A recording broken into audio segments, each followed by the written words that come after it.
The sun hung merciless in the August sky of 1882, and Beatrice Newland knew she had made a terrible mistake the moment her mare started stumbling over the rocky desert trail between Fort Lyon and the scattered homesteads to the east. The bay horse had been her father's pride, but she had pushed the animal too hard in this oppressive Colorado heat, and now both of them would pay the price. Beatrice felt the mare's legs buckle beneath her, and she barely managed to throw herself clear before the horse collapsed onto the sun-scorched earth, foam flecking its mouth and flanks heaving in desperate gasps. She hit the ground hard, the impact knocking the wind from her lungs, and when she managed to roll onto her knees, reality crashed down on her with the weight of the August sun. Her horse was down, potentially dying, and she was at least 15 miles from Fort Lyon with nothing but a nearly empty canteen and the clothes on her back. Beatrice crawled to her mare, placing a trembling hand on the animal's neck, feeling the rapid, thready pulse beneath the sweat-soaked hide. "I'm so sorry," she whispered, her throat already dry and scratchy. "I'm so sorry, Dahlia." The horse's eye rolled back to look at her, and Beatrice felt tears sting her eyes. She had been so determined to reach the Henderson ranch before nightfall, to deliver the papers her father had entrusted to her before he took ill. The fever had taken him so quickly, and now she was the only one who could handle his affairs, the only child of Samuel Newland who had bothered to stay in Colorado instead of running east to civilization. She unstoppered her canteen and poured a small amount of water into her cupped palm, letting Dahlia drink what little she could offer. The mare's tongue was dry and swollen, and Beatrice knew the animal needed far more water than she had to give. She took a small sip herself, just enough to wet her mouth, and then sat back on her heels, surveying the endless expanse of scrubland and rocky outcroppings that stretched in every direction. The trail she had been following was barely more than a suggestion in the hard, packed earth, and she could see no sign of other travelers. She had passed a freight wagon heading west nearly 3 hours ago, and before that, nothing. The Arkansas River Valley was somewhere to the north, but she had taken this shortcut to save time, and now that decision seemed monumentally foolish. Beatrice forced herself to stand, swaying slightly as the heat pressed down on her. She was 22 years old, had spent her entire life on the frontier, and she refused to simply lie down and die. But as she looked at her fallen horse, and then at the shimmering horizon, she felt fear coil tight in her chest. That was when she heard the sound of hoofbeats. At first, she thought it might be a mirage, some trick of the heat and her desperate hope, but the sound grew steadily louder. Beatrice shaded her eyes with her hand and spotted the rider approaching from the south, moving at a steady pace that suggested someone who knew how to conserve both his energy and his mounts in this brutal climate.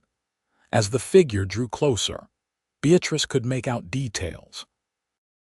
A tall man on a rangy buckskin gelding, broad-shouldered and wearing the practical clothing of someone who worked cattle for a living. A wide-brimmed hat shadowed his face, and she could see a bedroll and saddlebag secured behind his saddle. He rode with the easy confidence of someone who had spent more time on horseback than on foot. When he was close enough to call out, he reined in his horse and tipped his hat back, revealing a tanned face with sharp features and eyes the color of storm clouds. Beatrice guessed him to be somewhere in his mid-20s, with the kind of lean, weathered look that came from years of hard work under the unforgiving sun. "Madam," he said, his voice low and measured, "looks like you're in some trouble." "My horse," Beatrice managed, her voice cracking. She collapsed.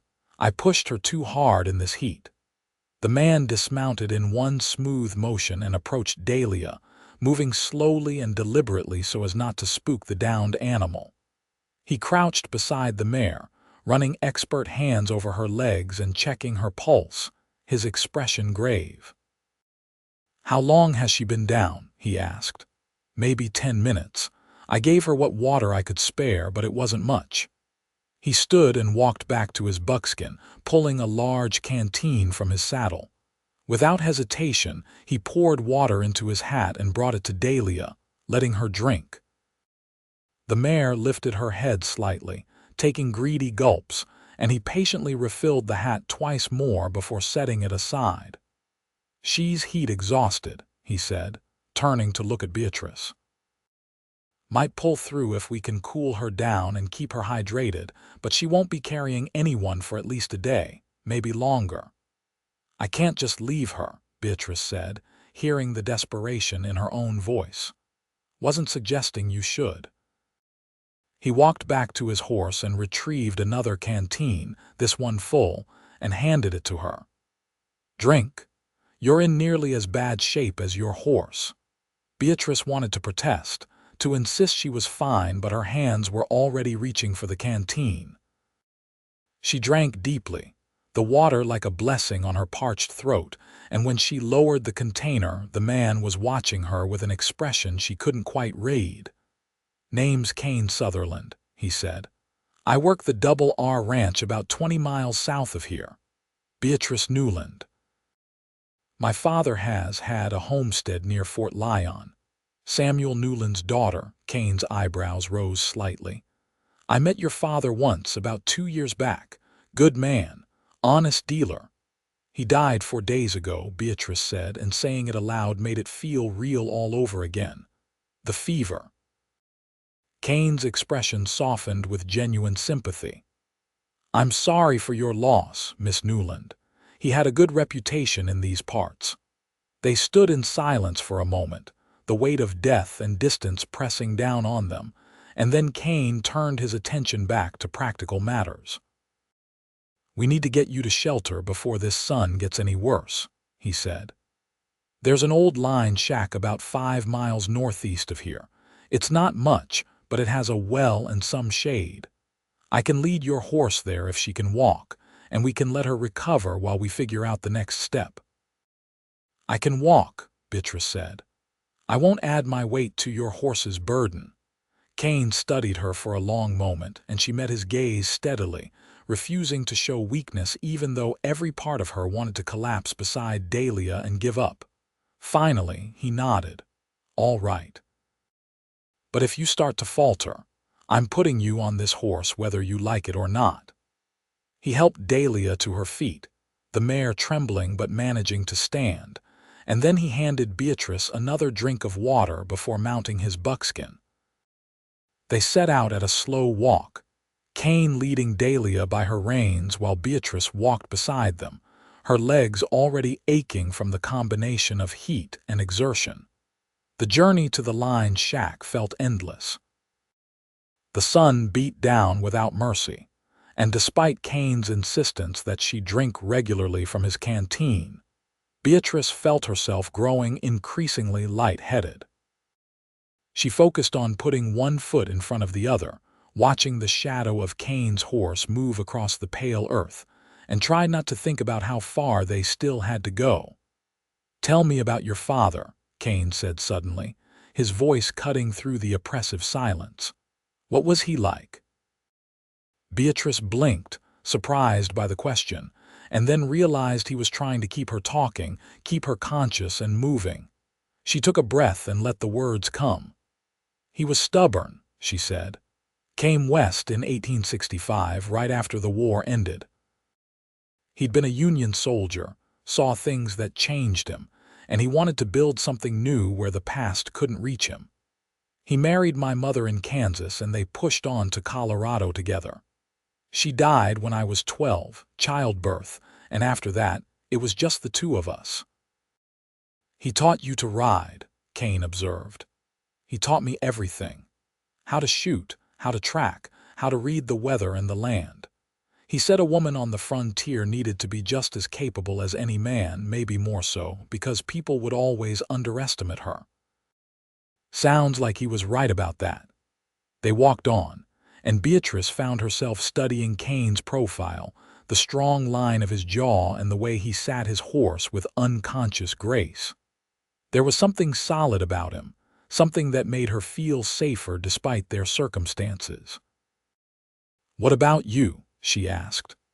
"How did you end up at the Double R? Came out from Kansas myself, about 6 years ago," Kane said. "My family had a farm, but after my parents died, my older brother inherited everything.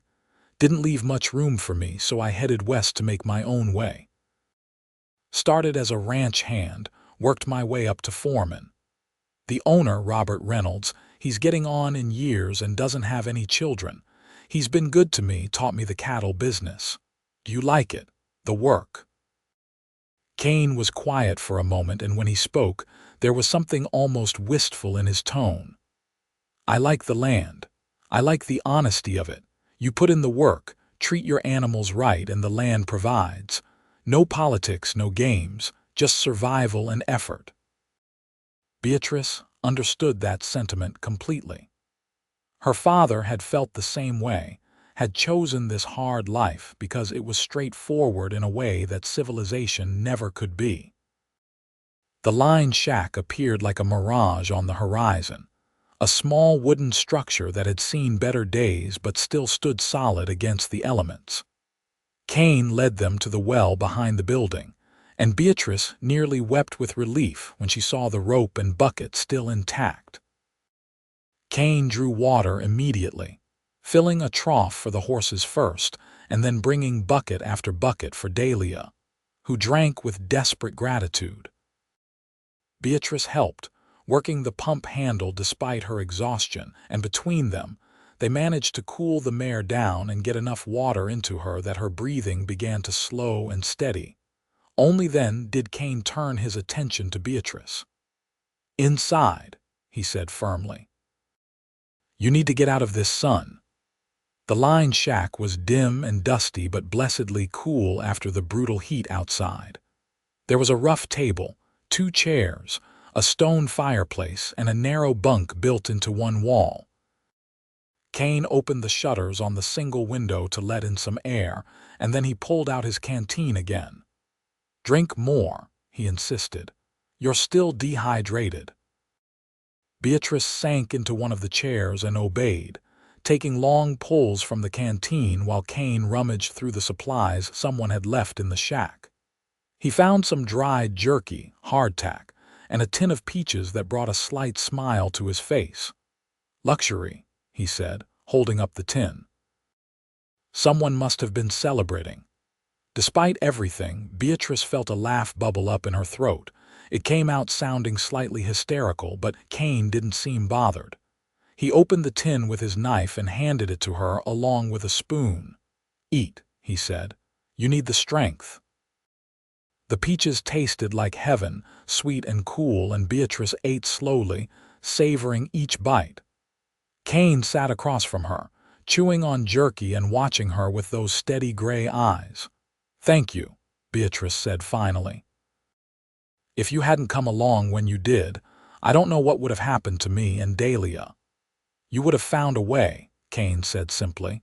"You strike me as someone who doesn't give up easy. I was raised not to quit, but there's a difference between determination and foolishness." "I was foolish today." "You were desperate," Kane corrected gently. "There's a difference. What was so important that you were pushing that hard in this heat?" Beatrice set down the tin of peaches and reached into the leather satchel she had managed to keep slung across her body throughout everything. She pulled out the folded documents, now creased and stained with sweat. "My father's will and the deed to our land. He wanted me to get them to a lawyer at the Henderson Ranch, make sure everything was legal and recorded. He was worried that without proper documentation, someone might try to claim the homestead once he was gone." Kane's expression darkened slightly. He was right to worry. There are plenty of men who'd take advantage of a woman alone, especially if there's land involved. "I know. That's why I was in such a hurry, but I should have waited until evening, should have taken the longer route by the river." I just wanted it done, wanted to secure what's mine so I could start figuring out what comes next. What does come next? Kane asked quietly. Beatrice looked down at her hands, noting the calluses and scars that marked a life of hard work. I don't know yet. The homestead is mine now, but working it alone will be nearly impossible. I might have to sell, move to town, find work as a seamstress or a cook. Or maybe I'll try to find someone willing to work the land with me, hire help if I can afford it. You have other family, anyone who might come help. I have 2 older brothers back east, but they made it clear years ago that they wanted nothing to do with frontier life. They think I'm crazy for staying, keep writing letters telling me to come back to Philadelphia and find a husband who can provide for me properly. Kane made a sound that might have been amusement or disgust. Sounds like they don't know you very well. They don't know me at all anymore. We're strangers who happen to share blood. The light outside was beginning to shift, the brutal midday sun giving way to late afternoon, and Kane stood to check on the horses. Beatrice followed him, her legs still shaky but stronger than before, and together they examined Dahlia. The mare was standing quietly, still drinking occasionally from the trough, and her breathing had returned to normal.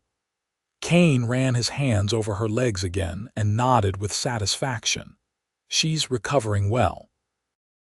Another night's rest and plenty of water, and she should be able to make it back to Fort Lyon at an easy pace. We'll stay here tonight then, Beatrice asked, trying not to think about the impropriety of spending the night alone with a man she had just met. But this was the frontier, where survival often took precedence over society's rules. Unless you'd rather try walking 15 miles in the dark, Kane said, a hint of dry humor in his voice. The shack's not much, but it's safe and it has water. I'll sleep outside with the horses, keep watch. That's not necessary, Beatrice protested. You've already done so much. It's necessary, Kane said firmly. Not because I don't trust you, but because this country isn't safe at night. Could be bandits, could be wildlife, could be any number of things. Better to have someone keeping watch. Beatrice wanted to argue, but she could see the determination in his eyes and knew it would be pointless. Instead, she nodded and went back inside to inventory what supplies they had available. As the sun began to set, painting the desert in shades of orange and purple, Kane built a small fire outside and made coffee in a battered pot he found in the shack. They sat together in companionable silence, sharing the last of the jerky and hardtack, and Beatrice felt some of the tension begin to drain from her shoulders. "Can I ask you something?" she said after a while. "Go ahead. Why were you out here? You said the double R is 20 miles south, but you were coming from that direction when you found me. Were you heading to Fort Lyon?" Kane took a sip of his coffee, his expression thoughtful in the firelight. "I was coming back from a cattle buy in Lamar. Took a shortcut through this territory because I know the water sources. Pure luck that I found you when I did." "Lucky for me," Beatrice said softly. "Lucky for both of us, maybe."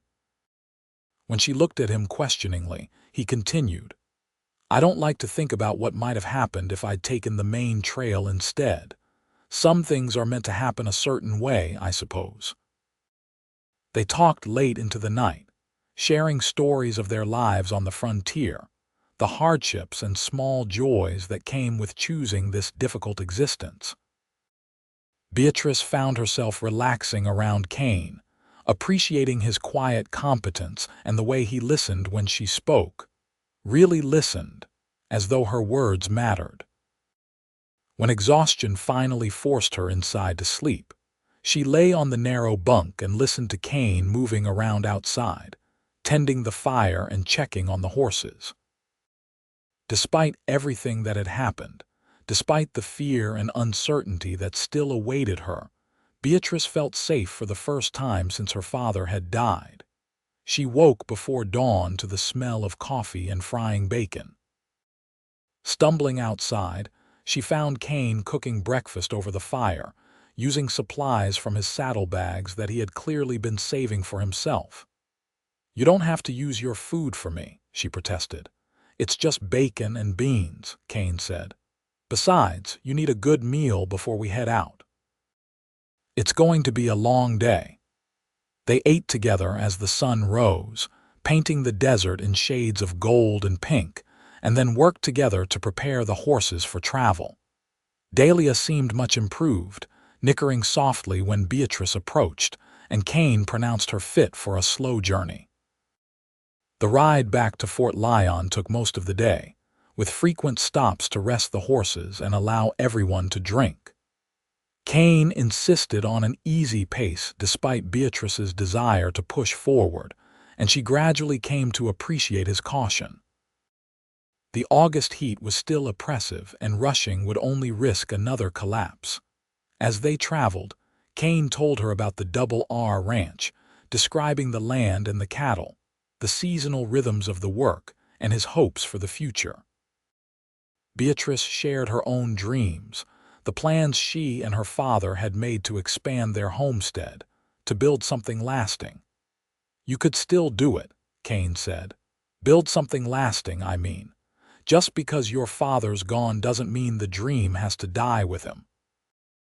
"It's easier said than done when you're alone," Beatrice replied. "Maybe you won't always be alone." There was something in his tone that made Beatrice's heart skip, but she didn't dare examine it too closely. They had known each other for barely a day, and yet she felt a connection to Kane that defied logic or reason. Perhaps it was simply gratitude, or perhaps it was something deeper, something that had sparked to life when he had shared his water and carried her to safety. They reached Fort Lyon as the sun was setting, and Kane insisted on escorting her all the way to the small house she had shared with her father on the edge of town. The building looked dark and lonely, and Beatrice felt a wave of grief wash over her as she dismounted. "Will you be all right?" Kane asked, his voice gentle with concern. "I will be," Beatrice said, though she wasn't entirely certain it was true. "Thank you again, Kane, for everything." He tipped his hat, but he didn't immediately ride away. Instead, he hesitated, seeming to wrestle with something, and then he said, "I need to get back to the Double R, but I'll be coming through Fort Lyon in about a week to pick up supplies. Would it be all right if I stopped by, checked on you and Dahlia?" Beatrice felt warmth bloom in her chest. "I'd like that very much." Kane's smile was small but genuine, transforming his serious face into something almost boyish. "Then I'll see you in a week, Miss Newland." "Beatrice," she corrected. "After everything we've been through, I think we can dispense with the formalities." "Beatrice," he repeated, and the way he said her name made her breath catch. "I'll see you soon." She watched him ride away into the gathering darkness, and only then did she turn to face her empty house and the difficult work of settling her father's affairs. The next week passed in a blur of activity. Beatrice met with the lawyer her father had trusted, filed the necessary papers, and secured her ownership of the homestead. She cleaned the house from top to bottom, trying to erase the lingering smell of sickness and death, and she visited her father's grave every evening, sitting beside the rough wooden marker and telling him about her plans. She also couldn't stop thinking about Kane Sutherland. His steady presence, his quiet competence, the way he had helped her without asking for anything in return. She told herself not to read too much into his promise to visit, that it was probably just politeness, but she found herself watching the road nonetheless. True to his word, Kane appeared exactly 1 week after their parting. Beatrice was in the small vegetable garden behind the house, pulling weeds in the late afternoon sun, when she heard the sound of hoofbeats. She stood, brushing dirt from her skirt, and felt her pulse quicken when she saw Kane riding up on his buckskin gelding. "Beatrice," he called out, dismounting and approaching with his hat in his hands. "I hope I'm not intruding." Not at all, she said, trying to keep the pleasure from her voice. I'm glad you came. They walked together to check on Dahlia, who was grazing contentedly in a small paddock, fully recovered from her ordeal. Kane examined the mare with a professional eye and declared her fit and healthy, which made Beatrice smile with relief. Come inside, she said. I have lemonade, and I made bread this morning. They sat at her kitchen table, and Beatrice found herself telling Kane everything that had happened over the past week, from the lawyer's visit to her decisions about the homestead. Kane listened attentively, asking thoughtful questions, and when she finally wound down, he leaned back in his chair with a considering expression. You're planning to work the land yourself, he asked. I'm going to try. I can handle the vegetable garden and maybe keep some chickens, possibly a milk cow. I won't be running cattle, but I can make a living if I'm careful and smart about it. It'll be hard work for one person. I'm not afraid of hard work. Kane smiled at that. No, I don't suppose you are. But if you ever need help with repairs or heavy lifting or anything else, I want you to know you can send word to the Double R. I'll come. That's very kind, but you have your own work to do. I'm making the offer anyway, Kane said firmly. You saved my life out there, just as much as I saved yours. How do you figure that? Beatrice asked, surprised. Knowing I was able to help you, that I happened to be in the right place at the right time, that matters to me. It reminded me that there's more to life than just work and survival. That connections between people, they're worth something. Worth a lot, actually. Beatrice felt heat rise to her cheeks, and she busied herself refilling his glass to hide her reaction. When she looked up, Kane was watching her with an expression that made her heart race. I'd like to call on you, he said quietly. Properly, I mean, if you'd allow it. I'd like that too, Beatrice whispered. From that day forward, Kane became a regular visitor to Beatrice's homestead. He would ride up from the Double R on his days off, always bringing small gifts. Fresh meat from a hunt, vegetables from the ranch garden, once a beautiful length of blue fabric he said made him think of her eyes.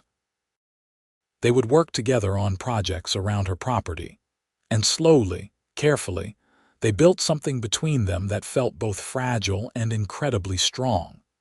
Kane taught her about cattle ranching, sharing his knowledge freely and treating her as an equal rather than someone who needed protecting.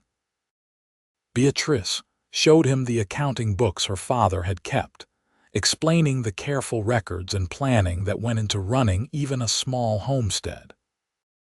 They discovered they both loved to read, and Kane began bringing her books from Robert Reynolds's extensive library, volumes they would discuss during long evenings on her porch. 3 months after their first meeting, as autumn began to paint the cottonwoods gold, Kane asked Beatrice to visit the Double R Ranch.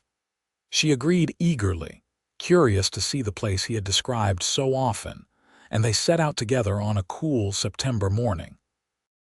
The Double R was larger than Beatrice had imagined, with thousands of acres of grazing land and a substantial ranch house built of stone and timber. Robert Reynolds turned out to be a gruff but kind man in his late 60s, with white hair and sharp blue eyes that missed nothing. He greeted Beatrice warmly, clearly already knowing who she was, and invited them both in for dinner.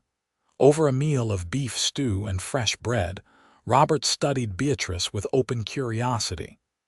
So you're Samuel Newland's daughter, he said. Kane's told me about you. Says you're the most capable woman he's ever met. Beatrice glanced at Kane, who had the grace to look slightly embarrassed. Did he now? He did. Also said you were stubborn as a mule and twice as determined. Robert's eyes twinkled with amusement. I liked your father. He was honest in his dealings, and that's a rare quality. I'm sorry for your loss. Thank you, Mr. Reynolds. Call me Robert. Anyone who's important to Kane is welcome here.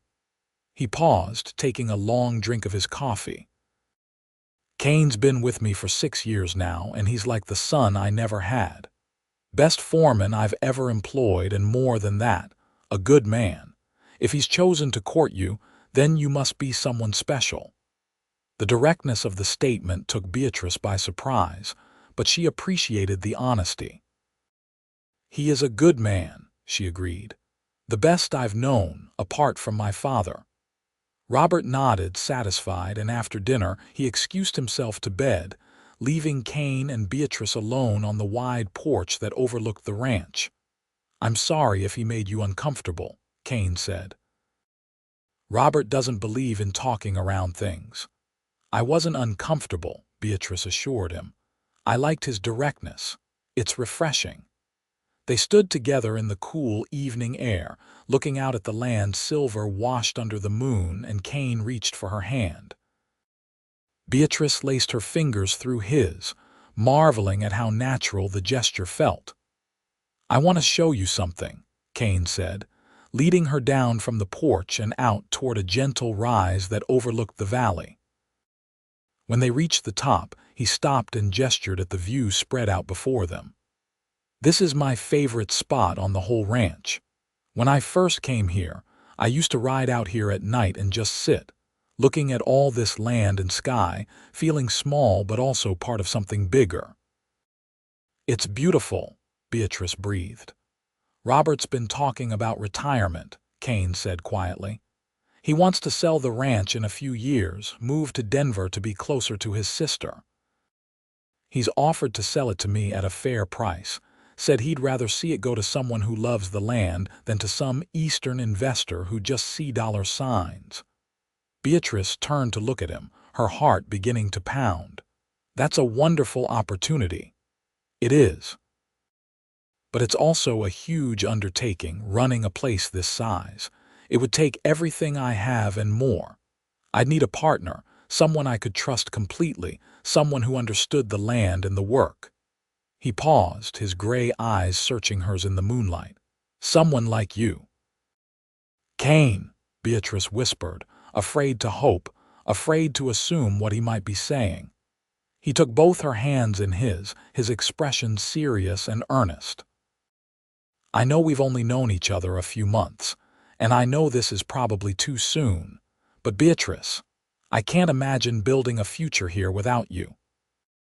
You're the strongest, smartest, most beautiful woman I've ever met, and somewhere between sharing my water and watching you refuse to give up on your horse, I fell in love with you." Tears sprang to Beatrice's eyes, but they were tears of joy. "I fell in love with you too," she said.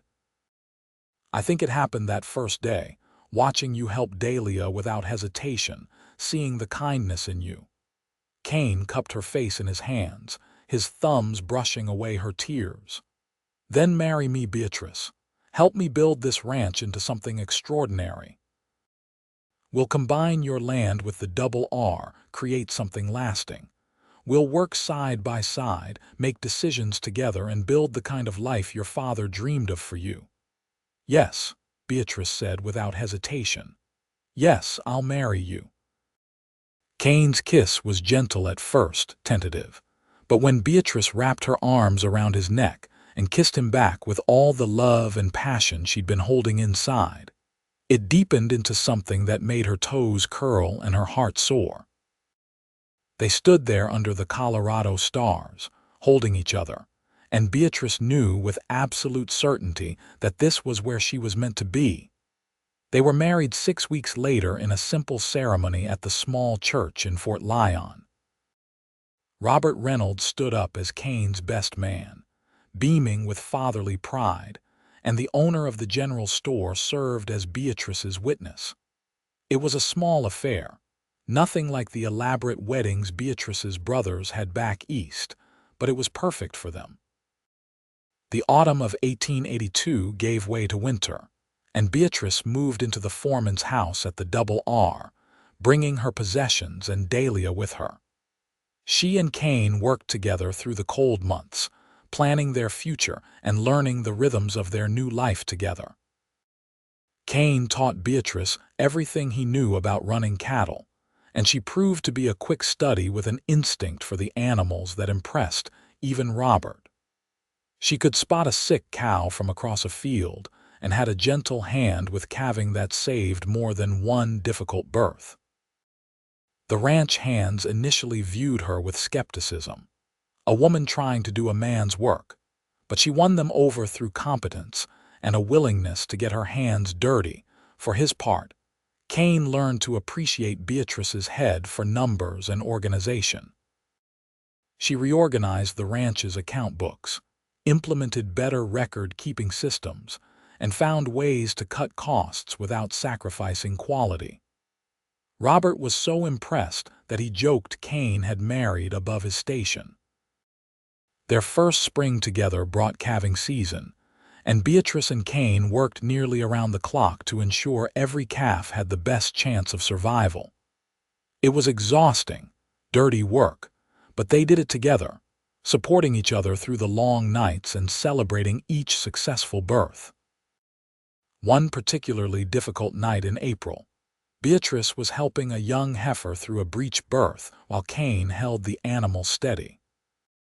The calf finally emerged after a tense struggle, weak but alive, and as Beatrice cleaned its airways and stimulated it to breathe, she looked up to find Kane watching her with such love and admiration that it took her breath away. "What?" she asked, suddenly self-conscious despite being covered in blood and birthing fluids. "I was just thinking how lucky I am," Kane said softly, "that your horse collapsed on that trail, that I happened to be there, that you said yes to me."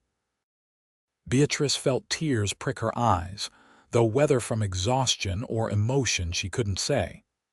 "I'm the lucky one. You saved my life in more ways than one, Kane Sutherland." The calf let out a weak but determined bleat, and they both laughed, the sound of new life a promise of hope and continuation. In the summer of 1883, Robert Reynolds officially retired and sold the Double R to Kane and Beatrice. The price he asked was more than fair, and he included much of the equipment and stock as part of the deal. There was a celebration at the ranch, with neighboring ranchers and townspeople coming to wish Robert well and to toast the new owners. "Take care of this place," Robert said to them during his farewell speech, his voice thick with emotion. "It's been my life's work, but I know it's in good hands. You two remind me that the frontier isn't dying, it's just changing. New blood, new ideas, but the same strong spirit that built this country." Kane and Beatrice stood together, his arm around her waist, and accepted the responsibility with humility and determination. After Robert left for Denver, they renamed the ranch the Double S for Sutherland and set about making it truly theirs. The work was relentless. They dealt with drought, predators, market fluctuations, and the 100 other challenges that came with ranching in Colorado. But they faced everything together, their partnership growing stronger with each obstacle overcome. On cold winter nights, they would sit by the fire in the ranch house that was slowly becoming a real home and talk about their dreams. Kane wanted to improve the quality of their herd, bring in better breeding stock. Beatrice wanted to expand into horses, breeding the kind of tough, reliable animals that frontier families needed. Together, they planned and schemed and built their vision for the future. In the spring of 1884, Beatrice discovered she was pregnant. The news filled them both with joy and terror in equal measure. They had seen too many women die in childbirth, including Beatrice's own mother, and the fear was never far from their minds. Kane became almost obsessively protective, trying to keep Beatrice from doing heavy work, but she refused to be coddled. "Women have been having babies since the beginning of time," she reminded him. "And I have you. I'll be fine." Still, Kane made sure the best midwife in the county was on call, and he arranged for a doctor from Pueblo to be available when Beatrice's time came. He held her hand through the morning sickness and the backaches, and when she grew large and ungainly in the late summer heat, he would rub her feet every evening and tell her she had never been more beautiful. Their son was born in October of 1884, a healthy baby with a lusty cry and his father's gray eyes. They named him Samuel, after Beatrice's father, and Kane held his son with trembling hands and tears streaming down his face. "Thank you," he whispered to Beatrice as she lay exhausted but triumphant in their bed. "Thank you for him, for everything." Beatrice reached up to touch Kane's face, her own tears falling. "We made him together, this beautiful new life, our family." Samuel proved to be a demanding but healthy baby, and the ranch hands quickly learned to work around the sound of a crying infant.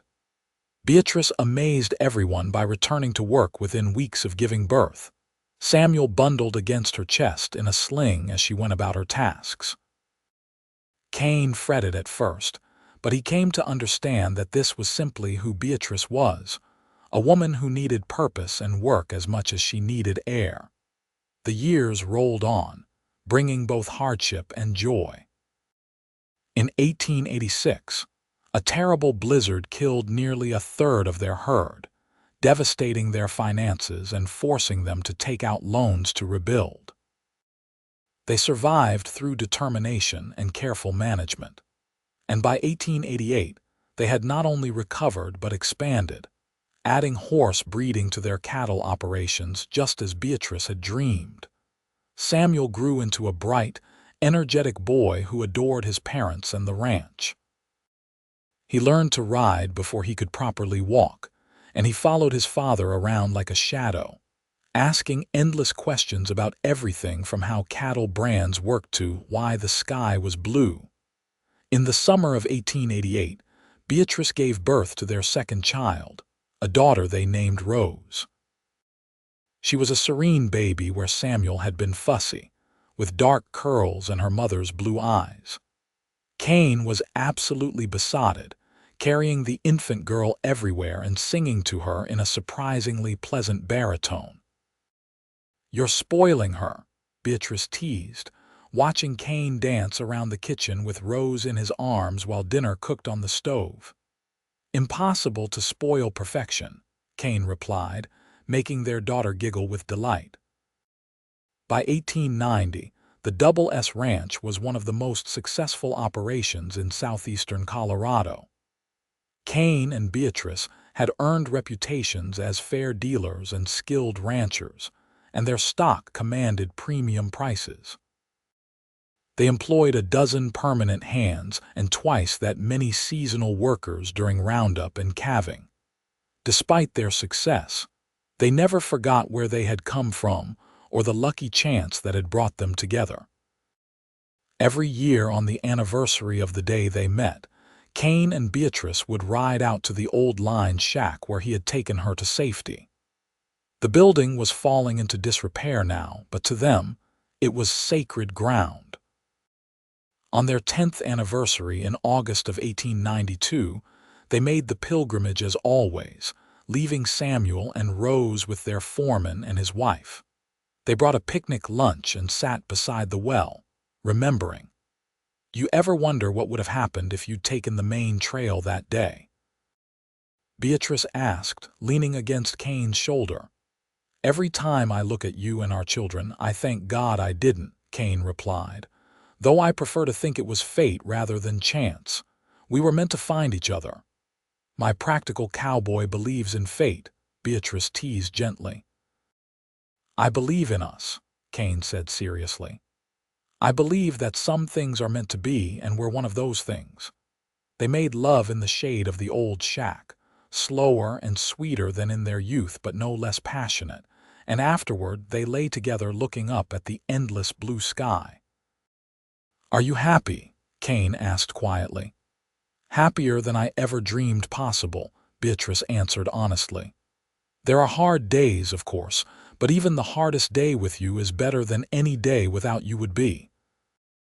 Kane turned to kiss her, pouring a decade of love and devotion into the gesture, and Beatrice kissed him back with equal fervor. The 1890s brought continued growth and change. The frontier was slowly being tamed, with more settlements springing up and the railroad expanding its reach. Kane and Beatrice adapted, finding ways to use the changing times to their advantage. They began shipping their cattle east by rail, accessing better markets and commanding better prices. In 1894, Beatrice gave birth to their third child, another son they named Robert after Kane's mentor. The baby was strong and healthy, with his father's dark hair and a temperament that seemed to combine the best of both his parents. Samuel, now 10 years old, took his role as oldest sibling seriously, helping care for his younger brother and sister with a maturity beyond his years.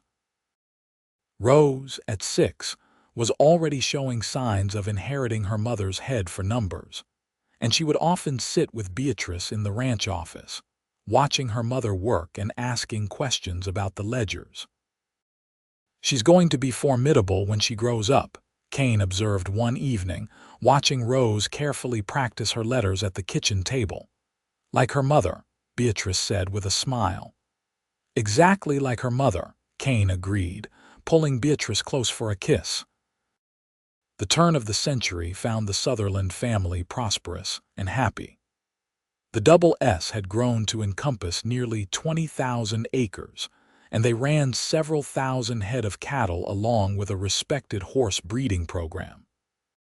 Kane, now in his early 40s, had gray beginning to thread through his dark hair, but he was still strong and capable, respected throughout the region. Beatrice, at 40, was more beautiful to Kane than she had been at 22. The years had added character to her face, laugh lines around her eyes and a confidence in her bearing that came from building a life on her own terms. She still worked alongside the ranch hands when needed, though their children often tried to convince her to slow down. "I'll slow down when I'm dead," Beatrice would say with a laugh, and Kane would shake his head ruefully, knowing better than to argue. In the spring of 1901, Samuel, now 17, announced his intention to attend university in Denver to study veterinary medicine. It was a bittersweet moment for Kane and Beatrice, proud of their son's ambition but sad to see him leave the ranch. "The ranch will still be here when you're done with school," Kane told Samuel the night before he left. "And you'll come back with knowledge that will make us even better at what we do. I'm proud of you, son." "I learned everything from you and Ma," Samuel said, embracing his father. "Everything about hard work and integrity and treating people fairly. I'll make you proud." "You already have," Beatrice said, hugging her firstborn tight. Rose, now 13 and every bit as determined as her mother had predicted, declared her intention to run the ranch's business operations one day. "Someone needs to keep Samuel honest when he comes back with all his fancy education," she said, making everyone laugh. Young Robert, at 7, was still undecided about his future but showed a natural gift with horses that delighted both his parents. The years continued to pass, bringing joy and sorrow in equal measure.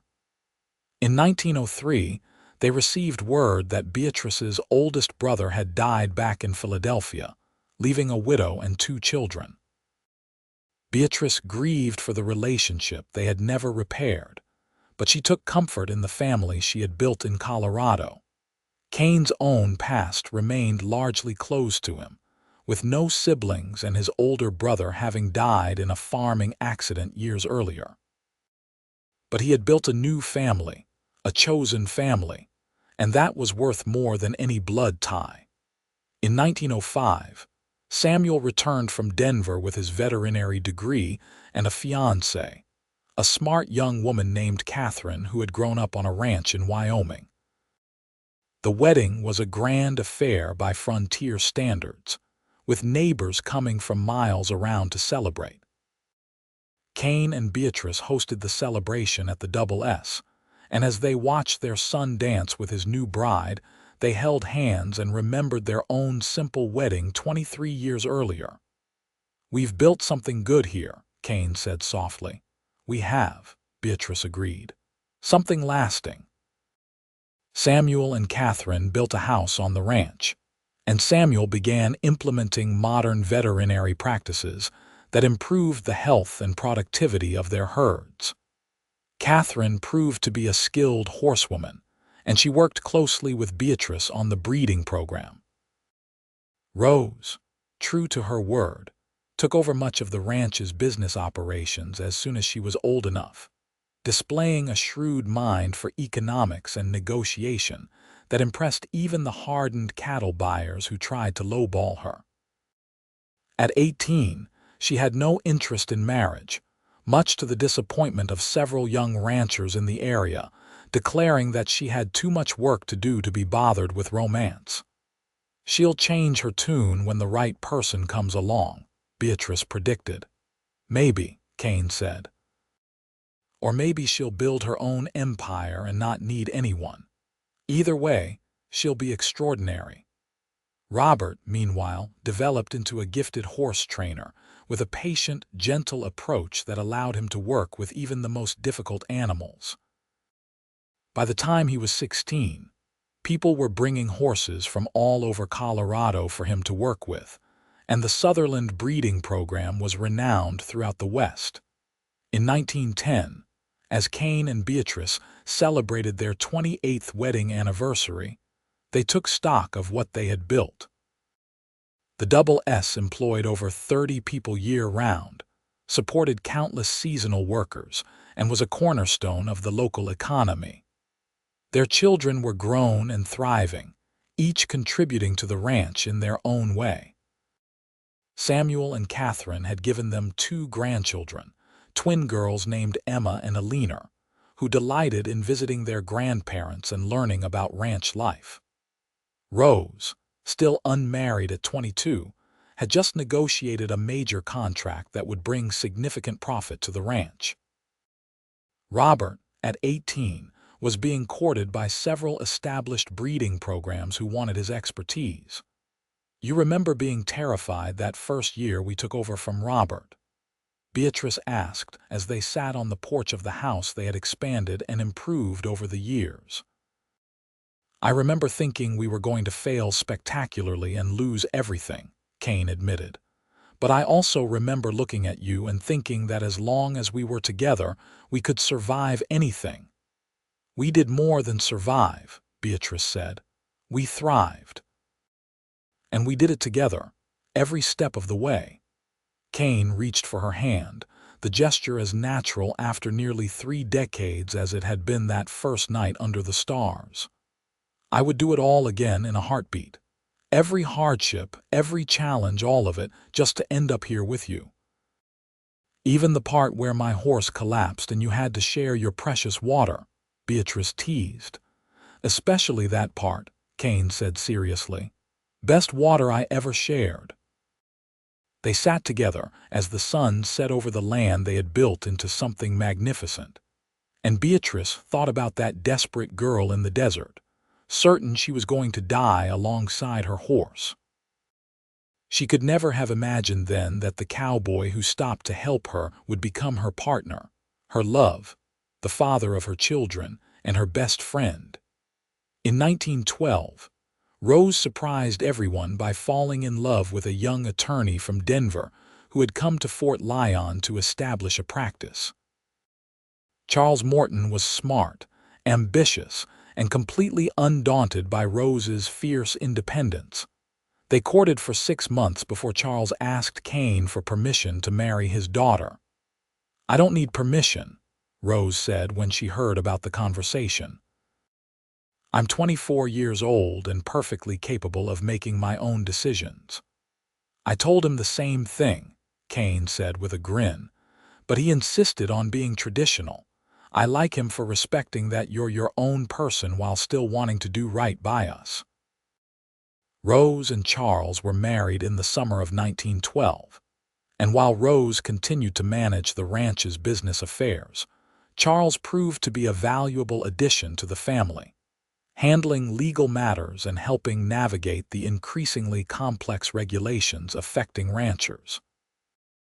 Robert, meanwhile, had fallen in love with the daughter of a neighboring rancher, a spirited young woman named Alice, who shared his passion for horses. They married in 1913, and Alice moved to the Double S, where she and Robert built their own home and began planning to expand the breeding program even further. As the 20th century progressed, the world changed rapidly around them. The automobile began to replace the horse. The wild frontier of Kane and Beatrice's youth became increasingly settled, and the old ways of ranching had to adapt to new technologies and markets. But through it all, the Double S thrived because it was built on a foundation of love, hard work, and partnership. Kane and Beatrice adapted to the changing times while holding on to the values that had brought them success. In 1920, they celebrated their 38th wedding anniversary surrounded by their children's spouses, and their 6 grandchildren. Samuel's twins had been joined by 3 grandsons from Robert and Alice, and a granddaughter from Rose and Charles. The ranch house, expanded multiple times over the years, rang with laughter and the chaos of family. That evening, after everyone had gone to bed, Kane and Beatrice took a walk in the cool night air, something they had done together countless times over the decades. "You ever miss the old days?" Beatrice asked. "When it was just the 2 of us against the world," Kane considered the question carefully. "Sometimes I miss the simplicity of it," he admitted. "But I wouldn't trade what we have now for anything. This family, this legacy we're building, it's bigger and more important than just us." "I feel the same way," Beatrice said, "though I do sometimes think fondly of those early years when we were young and everything was new." "We're not so old yet," Kane protested. "You're nearly 60 and I'm 58, Beatrice pointed out. "That's not young by any measure." "But we're still here, still working, still building," Kane said. "Still in love after all these years. That's what matters." He pulled her close, and they kissed under the Colorado stars, the same stars that had witnessed their first kiss nearly 4 decades earlier. The 1920s brought new challenges as the country modernized rapidly. The automobile became commonplace, electricity reached even remote ranches, and the world that Kane and Beatrice had known in their youth seemed to disappear. But they adapted, bringing electricity to the ranch, purchasing trucks to supplement their horses, and finding ways to market their products to a changing world. In 1925, they made the difficult decision to step back from the day-to-day operations of the ranch. Samuel took over as the primary manager, with Rose handling the business side and Robert overseeing the horse breeding program. It was a smooth transition, testament to how well they had prepared their children. Kane and Beatrice didn't retire completely. They were too active and engaged for that, but they took more time for themselves, traveling to Denver to visit Rose and Charles, spending time with their grandchildren, and enjoying the fruits of their decades of labor. On August 15, 1926, they organized a celebration for the 44th anniversary of the day they met.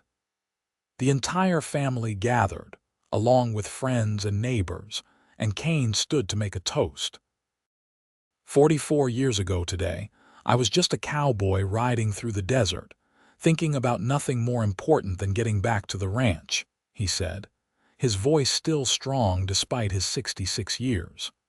But fate, or God, or pure blind luck had other plans. A beautiful woman's horse had collapsed on the trail and she needed help. I shared my water and carried her to safety, and in doing so, I found the love of my life. He turned to Beatrice, who was watching him with tears in her eyes. "You saved me just as much as I saved you that day.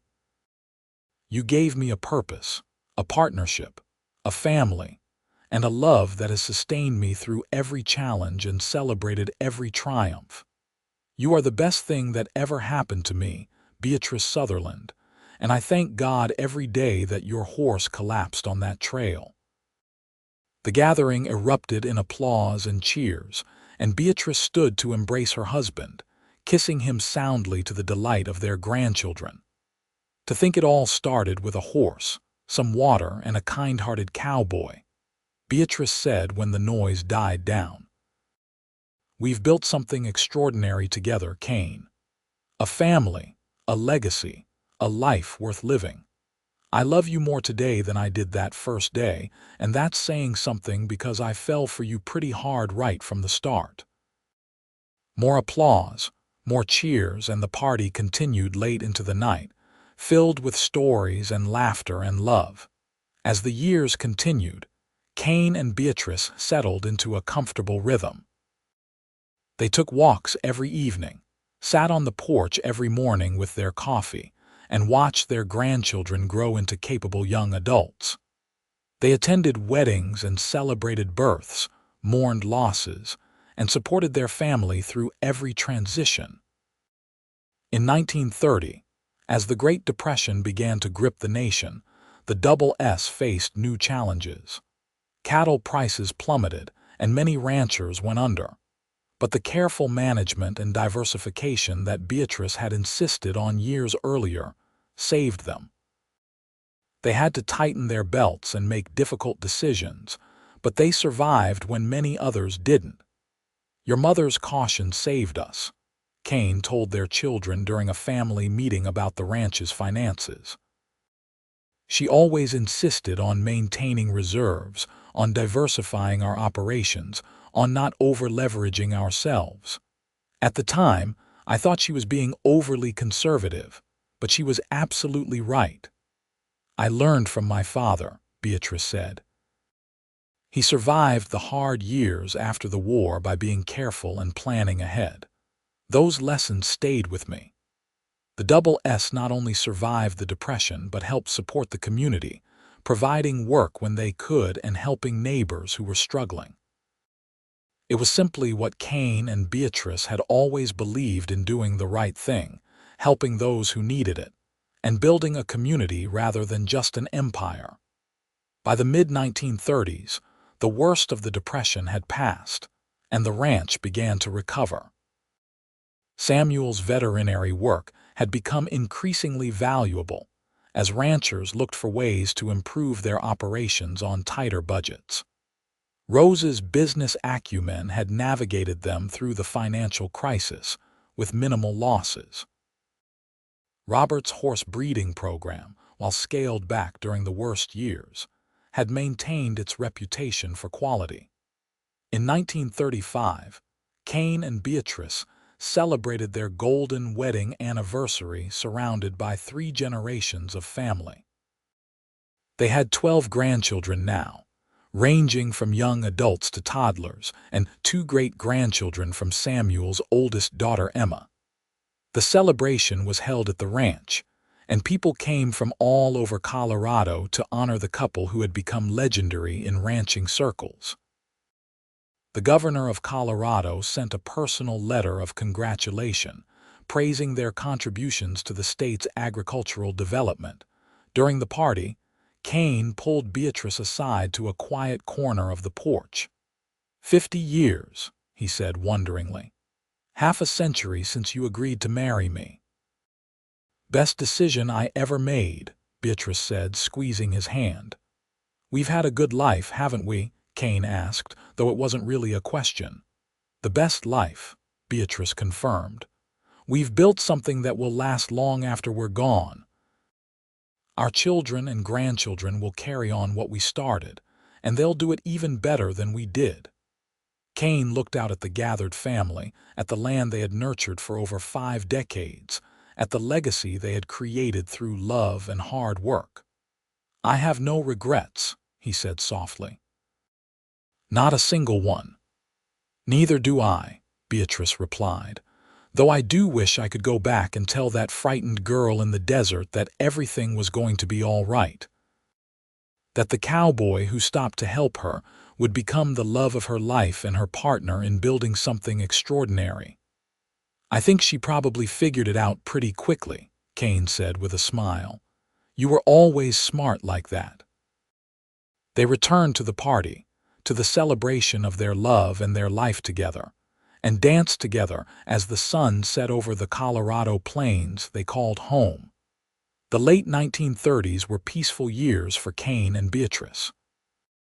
They had handed over the ranch operations to their capable children, though they still offered advice when asked and remained active in the community. They traveled occasionally, visiting places they had always wanted to see, but they always returned to the Double S, to the land that had been their life's work. Kane's health began to decline in 1938.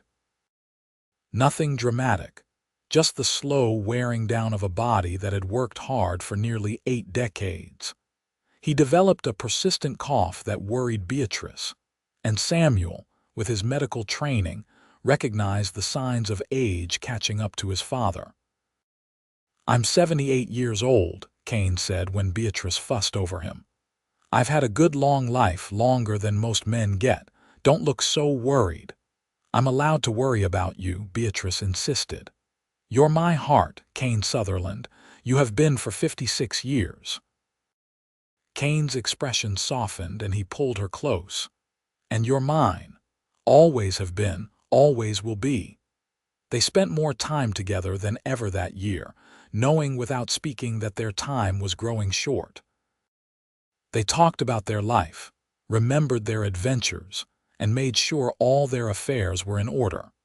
On a cool evening in October 1938, Kane and Beatrice sat together on their porch, wrapped in blankets against the autumn chill.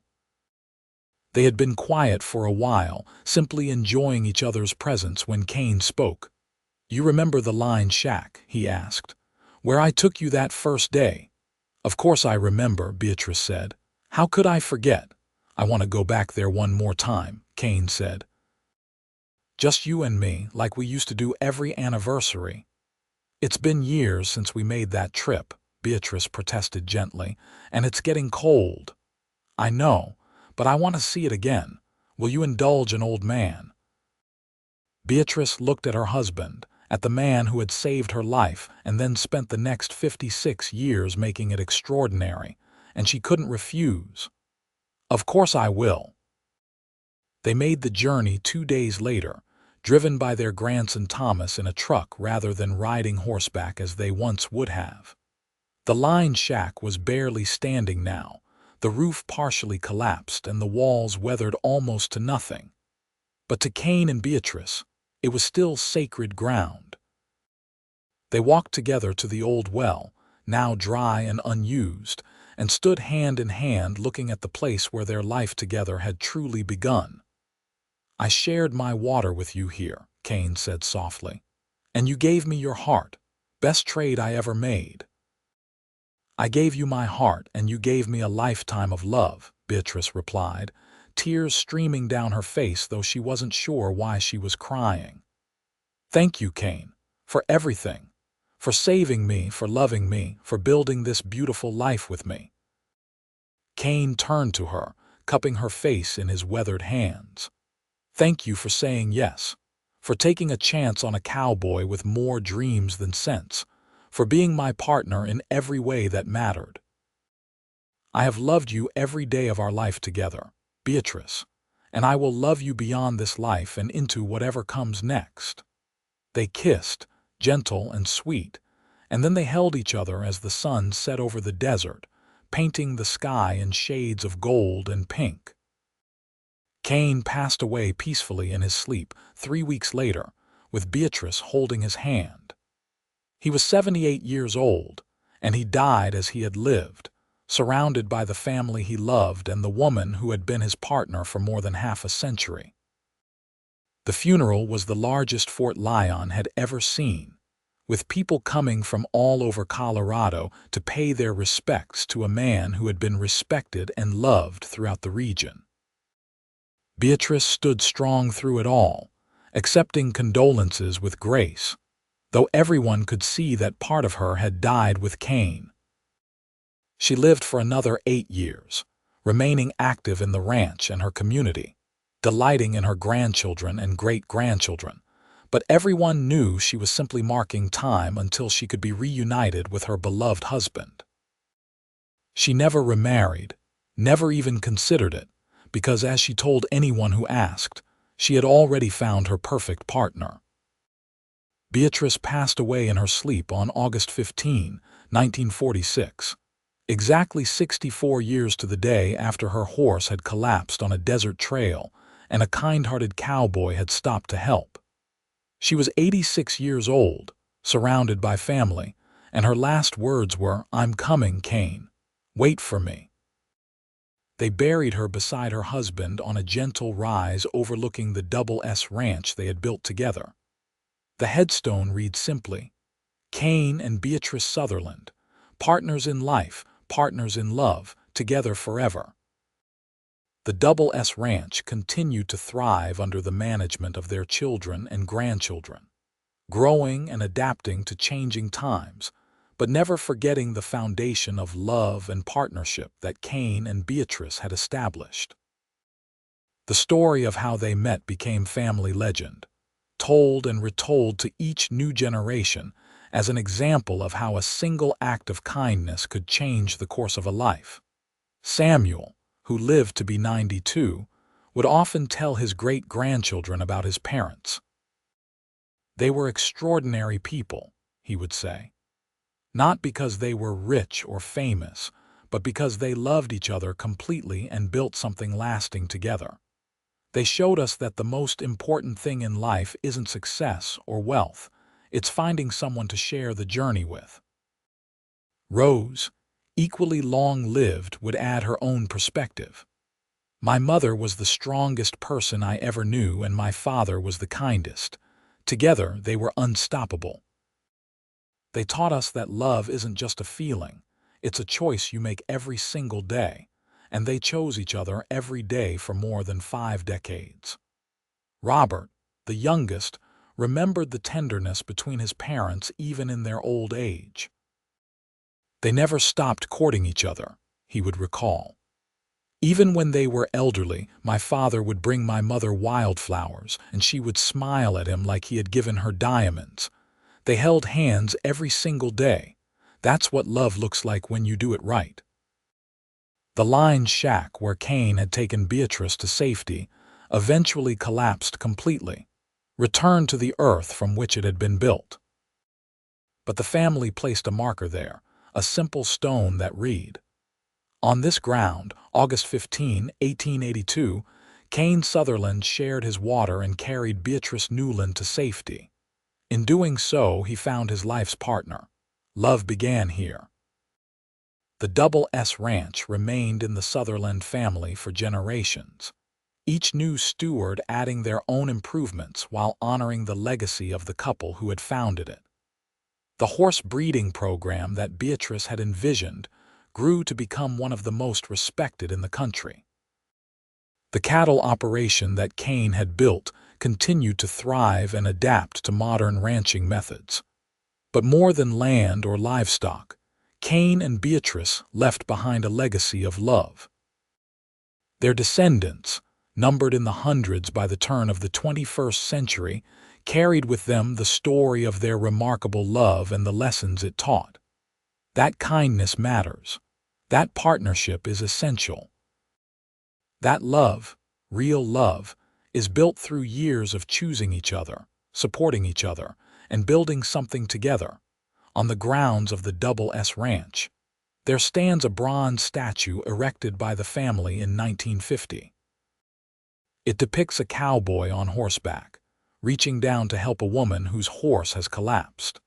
The inscription reads, "In memory of Kane and Beatrice Sutherland, who proved that the greatest adventures begin with simple acts of kindness, and that true love can transform a moment into a lifetime."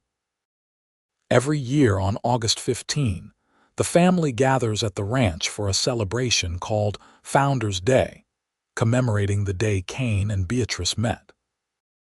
They share stories, renew their commitment to the values their ancestors embodied, and raise a toast to the cowboy who shared his water and the woman who shared her life.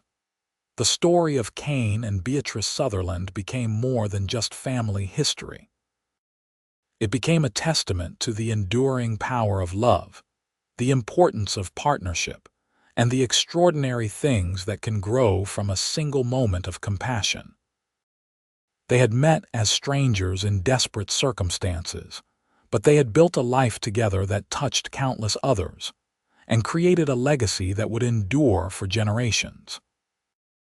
Their love story, born in the harsh desert of southeastern Colorado in the summer of 1882, proved that the best romances aren't always the most dramatic or the most passionate in the beginning. Sometimes, the greatest love stories are the ones built slowly and carefully, brick by brick, day by day, choice by choice, until they become something so strong and beautiful that they can weather any storm and last beyond death itself.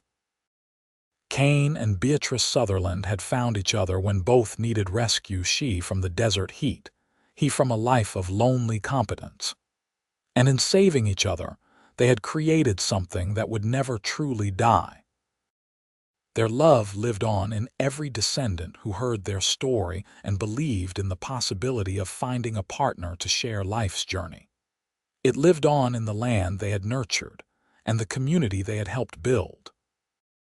It lived on in the simple truth that love, when done right, really can last forever. And somewhere beyond the veil of mortality, in whatever comes after this life, two souls who had been partners for more than half a century were together again, holding hands under eternal stars, their love story complete, but never truly ending.